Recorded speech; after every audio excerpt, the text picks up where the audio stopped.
Huwag nating hayaan mga kapatid na dumating sa atin ang buwan na ito nang mayroon pang natitirang galit sa ating mga puso. Mayroon tayong kagalit, higit lalo sa ating mga kamag-anak. Huwag nating hayaan na dumating ang mga mabiyayang buwan na ito na ang ating puso, mga puso ay punong-puno ng galit, punong-puno ng inggit, punong-puno ng sakit ng mga puso sa ating kapwa mananampalataya. Subhanallah, linisin natin ang ating mga puso, mga kapatid. Wallahi lazim, mga kapatid, kapag nalinis natin ang ating mga puso mula sa inggit, mula sa galit, mula sa sama ng loob sa ating mga kapwa mananampalataya, higit lalo sa ating mga relative, higit lalo sa ating mga kapamilya, napakaganda ng pakiramdam ng ganun. Mas nagagampanan pa natin lalo ang mga pagsamba kay Allah subhanahu wa ta'ala. Subhanallah, papaano natitake, nakakayanan ng tao na makapagsamba habang ang kanyang puso ay punong-puno ng galit sa kanyang kapwa mananampalataya. Wallahi lazim, paano kaya yun, mga kapatid? Paano niya nakakayanan? Kanyang sinasamba si Allah, na alam niya na si Allah subhanahu wa ta'ala ayaw niya ng tao na marumi ang kanyang puso. Paano niya nagagawang sambahin si Allah samantala ang kanyang puso ay punong-puno ng sakit ng puso, punong-puno ng inggit, punong-puno ng galit sa kanyang kapwa mananampalataya? Kahit pa mismo yung kanyang mga magulang kanyang kinagagalitan, hindi nawawala ang kanyang sama ng loob sa kanyang mga magulang. Hindi nawawala ang kanyang sama ng loob sa kanyang kapatid. Subhanallah, mga kapatid. Paano nagagawa ng tao na yun, mga kapatid? Subhanallah. So, huwag nating hayaan na dumating ang buwan na ito maliban na lamang na nalinis natin ang ating mga konsensya. Nalinis natin ang ating mga puso mula sa anumang galit, sama ng loob sa ating kapwa mananampalataya. Higit lalo kung atin pa itong kapamilya, atin pa itong kamag-anak, mga kapatid. So sinabi ni Allah subhanahu wa ta'ala, وَلْيَعْفُوا وَلْيَصْفَحُوا, at sila ay magbigay ng kapatawaran, at sila ay magparaya. أَلَا تُحِبُّونَ أَن يَغْفِرَ اللَّهُ لَكُمْ? Hindi niyo ba gusto, ninanais na kayo ay patawarin ni Allah subhanahu wa ta'ala? Subhanallah. Ano yung makukuha natin dito, mga kapatid? Subhanallah. Kabilang sa mauunawaan natin sa ayat na ito, mga kapatid, makakamit, kabilang sa paraan paano natin makakamit ang kapatawaran ni Allah subhanahu wa ta'ala ay ang matuto tayong magbigay ng kapatawaran. Matuto tayong magpatawad, mga kapatid. Kabilang yan sa paraan para tayo ay mapatawad ni Allah subhanahu wa ta'ala. Paano ka patatawarin ni Allah subhanahu wa ta'ala? Ikaw mismo hindi mo alam kung paano magpatawad. Paano mo hinihingi yung bagay na hindi mo naman kayang ibigay? Paano mo hinihingi kay Allah subhanahu wa ta'ala yung kapatawaran samantalang ikaw ay hindi marunong magbigay ng kapatawaran sa iyong kapwa mananampalataya, sa iyong kamag-anak, sa iyong kapamilya, sa iyong mga magulang, sa iyong mga kapatid? Subhanallah. So yun ang sabi ni Allah subhanahu wa ta'ala, at sila ay magbigay ng kapatawaran, patawad, at sila ay magparaya. Ala tuhibbuna yaghfirallahu lakum? Hindi niyo ba gusto na kayo ay patawarin ni Allah subhanahu wa ta'ala? So mga kapatid sa pananampalataya, dapat maging malinis ang ating mga puso. Huwag nating hayaan na darating ang buwan na ito na hindi pa natin nalilinis ang ating mga puso. Wallahi lazim, napakabigat, mga kapatid. Napakabigat ng dinadala ng tao na ang kanyang puso ay punong-puno ng galit sa kanyang kapwa mananampalataya. Hindi niya nakakasundo ang kanyang mga magulang.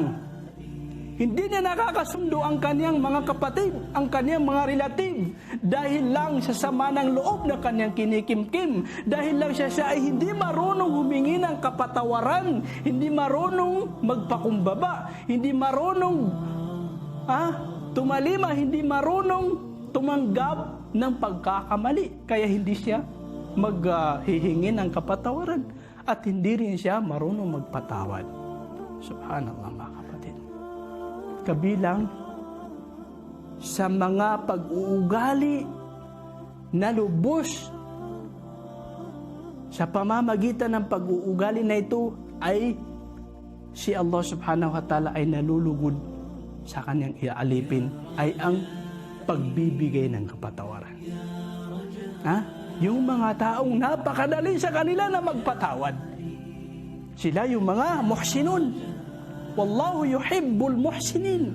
Si Allah subhanahu wa ta'ala ay iniibig niya ang mga taong gumagawa ng kabutihan. Kabilang sa mga kabutihan na ito ay parati silang nagbibigay ng kapatawaran. Hindi mahirap sa kanila na magbigay ng kapatawaran. Subhanallah mga kapatid, kabilang sa mga sifa katangian ng mga taong magtatamo ng kapatawaran ni Allah, sila yung mga tao na napakadali sa kanila na makapagbigay ng kapatawaran. Subhanallah mga kapatid. Paano ka magdidiman ng bagay na hindi mo kayang ibigay? Paano mo hihingin yung bagay na hindi mo kayang ibigay? So ganito mga kapatid sa pananampalataya. Kabilang sa paghahanda na dapat gawin natin sa mabiyayang buwan na ito, humingi tayo ng kapatawaran sa lahat ng mga tao na alam natin na nakagawa tayo, nakapagsalita tayo ng bagay salita na sa pamamagitan nito ay nasaktan sila. Okay mga kapatid, higit lalo sa ating mga kapamilya, sa ating mga relative, kasi ipinagutos ng Islam na gandahan natin ang pakikitungo natin sa ating mga kamag-anak. So dapat gawin natin paghahanda yung paghihingi ng kapatawaran sa kanila. Kung malayo man sila sa mga lugar natin, tawagan natin sila. Kung malayo man tayo sa pamilya natin, tawagan natin sila. Humihingi ako ng kapatawaran kung meron ma akong nagawa, nasabi na hindi mo kinatuwa o kaya nasaktan ka dito, hinihingi ko ang iyong kapatawaran. Wallahi lazim, hindi po yan kawalan mga kapatid. Hindi po yan kawalan mga kapatid. Ang kawalan ay ang hindi ka humingi ng kapatawaran sa iyong kapwa mananampalataya, sa iyong kamag-anak, at ito'y kanyang singilin sa iyo sa kabilang buhay. Yan ang totoong kawalan mga kapatid. Pero yung ikaw ay magpakumbaba, magsalam ka sa iyong kapwa mananampalataya, humingi ka sa kanyang kapatawaran, yan ay hindi kawalan, bagkus yan ay sa pamamagitan yan ay makukuha mo ang kapatawaran ni Allah subhanahu wa ta'ala, ang biyaya ni Allah subhanahu wa ta'ala. So humingi tayo ng kapatawaran mga kapatid, at magbigay tayo ng kapatawaran. Subhanallah mga kapatid, kabilang sa sifa ng taong madali sa kanya magbigay ng kapatawaran ay yung hindi niya pinapahirapan ang kanyang kapwa.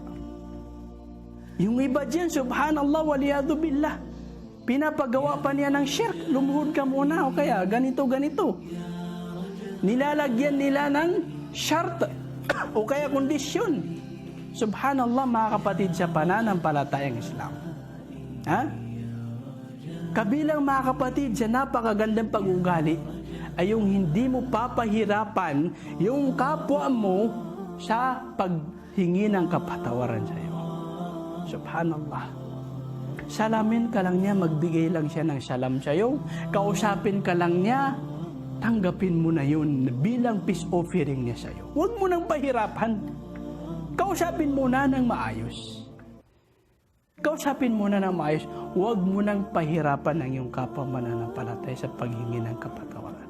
Wallahi lazim mga kapatid, lahat tayo ay naghahangad ng paraiso. Lahat tayo ay naghahangad ng kapatawaran ni Allah subhanahu wa ta'ala. Subalit ang hangarin na ito ay hindi natin ito makukuha ng libre. Hindi natin ito makukuha ng libre. Makukuha natin ito sa pamamagitan ng mujahada, sa pamamagitan ng pakikipagdigma sa ating desire, pakikipagdigma sa ating kibr, sa ating pagmamayabang, pakikipagdigma sa ating pagmamataas, pakikipagdigma sa ating pride. Yan ang paraiso, mga kapatid. Yan ang daan ng paraiso, mga kapatid. Digmain natin ang ating pride na wala sa katuruan ng Islam.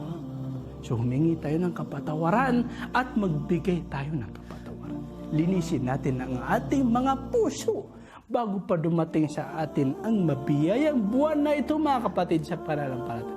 Upang sa ganun ay mas maging madali sa atin ang sambahin natin si Allah subhanahu wa ta'ala. Kasi napakaganda, wallahi napakaganda ng pakiramdam na ikaw ay nagsasamba kay Allah samantalang malinis ang iyong konsensya. Wala kang iniisip, inaalala na nakaaway, wala kang inaalala na nakapagsalitaan ng masama o kaya utang. Subhanallah, utang na yung nakautang ka sa kanya ng karapatan, wala kang inaalala. Napakaganda ng pakiramdam na ganun, mga kapatid. So yun, mga kapatid, sa pananampalataya. وَمَا عَلَيْنَا